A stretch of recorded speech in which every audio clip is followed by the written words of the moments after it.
গরিব টোটো চালক যখন মানবিক, অন্ধ, বৃদ্ধ, অনাথ, বিকলাঙ্গদের জন্য বিনামূল্যে টোটো পরিষেবা। ভিড়ের মাঝে সহজেই চেনা যায় অন্ধ, বৃদ্ধ, অনাথ, বিকলাঙ্গদের জন্য বিনামূল্যে। বড় বড় অক্ষরে এই লেখা ঝুলছে টোটো গাড়িতে। স্বামী বিবেকানন্দর মতাদর্শ মেনে চলা জীব সেবা শিব সেবা সংকল্পে কালনার গ্রাম ও শহরের রাস্তা দিয়ে টোটো নিয়ে ছুটে চলেন তারক বিশ্বাস। রাস্তাতে কোনো অন্ধ, বৃদ্ধ, অনাথ, বিকলাঙ্গ মানুষজন দেখলেই বিনামূল্যে পৌঁছে দেন তাদের গন্তব্যে। তবুও পরিবার সমেত দুবেলা খাবার মতো টাকা রোজগার হয় তার। পূর্ব বর্ধমান জেলার কালনার হাটকালনা পঞ্চায়েতের মল্লিকপাড়ায় বাড়ি তারক বিশ্বাসের। লকডাউনে কলকাতার বেসরকারি সংস্থায় কাজ হারিয়ে ফিরে আসেন গ্রামের বাড়িতে। এরপর থেকেই রোজগারের জন্য টোটো কিনে চালাতে শুরু করেন। রাস্তায় অসহায় কাউকে দেখলেই টোটোতে চাপিয়ে পৌঁছে দেন গন্তব্যে বিনামূল্যে। সাধ্যমতো সাহায্যের হাত বাড়িয়ে দেন। প্রথম এই কাজে অনেক কটাক্ষ শুনতে হয়েছে পরিবার থেকে, আপত্তি এসেছিল। তাতে কর্ণপাত না করে মানুষের সেবায় এগিয়ে গেছেন তারকবাবু। এখন তার কাজে খুশি পরিবার সহ এলাকাবাসীরা। আপনি বিনা পয়সায় টোটো পরিষেবা একদম দেন, একদম একদম। কি কারণ এবং এটা কত বছর ধরে করছেন? আমি ধরুন, আমি এখানে এসেছি লকডাউনে। তার আগে আমি কলকাতায় থাকতাম, দমদমে থাকতাম। দমদমে থেকেও আমি অন্যের টোটো ভাড়া নিয়ে যারা অসহায় ব্যক্তি, যারা রোগীগ্রস্ত, যারা রাস্তায় চলাফেরা করতে পারে না, মানে সারা গায়ে রোগ টোগ, মানে ঘা প্যাচড়া, তারা তাদেরকে তাচ্ছিল্য করে মানুষ করতো, তখন দমদমে থাকতাম। তাদেরকে নিয়ে আমি আমার টোটো ভাড়া করে, অন্যের টোটো ভাড়া করে আমি হসপিটালে নিয়ে যেতাম আমার পয়সা। এবং এখানে এসেও সেটা করছি বিগত এই ধরুন 3-4 বছর ধরে করছি। যারা অসহায় ব্যক্তি, যারা চোখে দেখে না, তাদেরকে নিয়ে গন্তব্যস্থানে পৌঁছে দিই। যারা চলাফেরা করতে পারে না, হাঁটতে পারে না, তাদেরকে নিয়ে তাদের গন্তব্যস্থানে পৌঁছে দিই। ধরুন কেউ ব্যাংকে যেতে চাইলো, তাকে দিয়ে আসলাম। কেউ হাসপাতালে যেতে চাইলো, দিয়ে আসলাম। কেউ ডাক্তারখানায় যেতে চাইলো, দিয়ে আসলাম। ইভেন বৃদ্ধাশ্রম, যে বৃদ্ধাশ্রমের বাবা মা এত কষ্ট করে ছেলেমেয়েরা মানুষ করে বাবা মাকে, সেই বাবা মাকে বৃদ্ধাশ্রমে রেখে তাদেরকে মানুষ করে। এটা কী ধরনের ব্যাপার আমি তো ভেবে পাই না।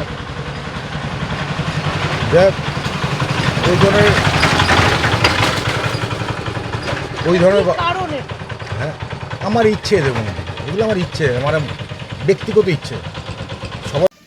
আচ্ছা, তোমাকে টোটোতে করে কে হ্যাঁ। নিয়ে যায় রোজ? এই কাকাটা নিয়ে যায়।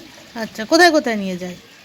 ওই ব্যাংকে নিয়ে যায়, শাখায় নিয়ে যায়। তার মানে কোথাও ঘুরতে গেলে, ঘুরতে গেলে টোটো করে ফটো করে নিয়ে যায়। তুমি টোটো করে নিয়ে যায় কেন? যেমনই ঘুরতে ফুরতে যায়। তখন নিয়ে যায়? হ্যাঁ, তখন নিয়ে যায়। আর মাঝে মিশালে নিয়ে যায়। পয়সা নেয়? না, পয়সা নেয় না। তোমার নাম কি? আমার নাম হচ্ছে সাহেব শেখ। দাদার টোটোয় নিয়ে যাওয়া নিয়ে আসা করা হয়। হুম। ভাড়া টাড়া লাগে না, তো যখনই দরকার হয় ফোন করা হয়, উনি এসে নিয়ে যায়। উনি কোনো ভাড়াই নেয় না? না, ভাড়া টাড়া সব কিছু নিয়ে যায়। আচ্ছা, কেন নেয় না? প্রতিবন্ধী বলে। তাই কোনো পয়সা? হ্যাঁ, আচ্ছা, তো কোথায় কোথায় নিয়ে যায় আপনাদের? এই ব্যাংকে যায়, হয়তো চুল কাটতে গেলে ঘোড়ার মোড়ে। হুম। হয়তো যদি বললো যদি কোথাও যাও গেলে পরে কাছে পিঠে, তখন হয়তো বললে নিয়ে যাবো। উনি এসে নিজে নিয়ে যান? হুম। ওনার এই পরিষেবাটাকে আপনি কিভাবে দেখছেন? সম্মান ভালোই দিই, মানে যা আশা করে নিয়ে যায়, সম্মান করি। আপনার নাম? তনুজা দিদি। কি বলবেন ওনার স্ত্রী হয়ে? হ্যাঁ, উনি এই কাজটা অনেক বছর ধরেই করছেন। বৃদ্ধ অসহায় মানুষদের, প্রতিবন্ধী মানুষকে, আবার ছোট শিশুদের, গরিব শ্রেণীর মানুষদের উনি বিনামূল্যে টোটোতে উঠিয়ে পরিষেবা দেন। আর উনি লকডাউনের আগে কলকাতা থাকতেন, সেখানেও একটা টোটো ছিল। উনি সেই টোটো এই পরিষেবাটা দিয়ে এসছেন। লকডাউনের সময় অসুবিধার কারণে বাড়িতে চলে এসেছেন, এখন এখানেই টোটো চালান। হ্যাঁ, এখানে কালনাতে, বর্ধমান জেলা। তাই এখানে উনি এই পরিষেবাটা দেন। উনি এটা করেন বলে আমার ভালো লাগে। হ্যাঁ, ওনার শরীরে আপনাদের আর্থিক অবস্থাটা?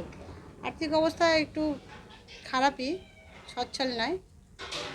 বাড়িঘরও এখনো করতে পারেননি, পুরনো বাড়িঘরেই যে থাকি আর্থিক আমরা। অবস্থা খারাপ হওয়া সত্ত্বেও যে বিনা পয়সায় যে পরিষেবা দিচ্ছে, এখন ওনার এটা কি বলবো, ভালো লাগে। হ্যাঁ, উনি সেবা করতে চান, সেটা তো আমি বাধা দিতে পারি না, করুক। আমি চাই উনি করুক এই কাজটা। এছাড়াও আরো কিছু কাজ করেন তো? না না, আর কিছু করে না, টোটোই চালান। ওর মধ্যে থেকে যায়, ওই সংসার চলে, একটা বাচ্চা আছে। সামাজিক কাজ আরো কিছু করেন? হ্যাঁ, সাহায্য? হ্যাঁ, সহযোগিতা করেন, যতটা পারেন উনি দেন। আপনার নাম? সবিতা বিশ্বাস। কি বলবেন? হ্যাঁ, প্রতিবেশী উনি তারক বিশ্বাস, তো চিনি। তো উনি সত্যি গরিবদের গরিব অসহায়দের পাশে উনি দাঁড়ান। তো উনি মনে করেন যে ঈশ্বরকে সেবা করা মানে জীবদের সেবা করার মাঝখানেই উনি ঈশ্বরের সেবা পেয়ে থাকেন। এই জন্য উনি সবসময় গরিব দুঃখীর পাশে সবসময় দাঁড়ান। এটা আমাদেরও ভীষণ ভালো লাগে, আমাদেরও একটা গর্ব হয় যে সবাই যেখানে পয়সার পেছনে, টাকা পয়সার পেছনে ছুটছে, সেই জায়গায় আজকের দিনে দাঁড়িয়ে উনি যে এভাবে গরিব দুঃখীর পাশে, অসহায় মানুষদের পাশে দাঁড়িয়েছে, এটাই বড় কথা। এই জন্য আমরা চাই, আমাদের নিজেদেরও গর্ব হয়, উনি আরও এগিয়ে যাক, আরও সবারকে এভাবে সাহায্য করুক, এটাই আমরা চাই, এতেই আমরা খুশি। আপনার নাম? আমার নাম মিতা দেবনাথ।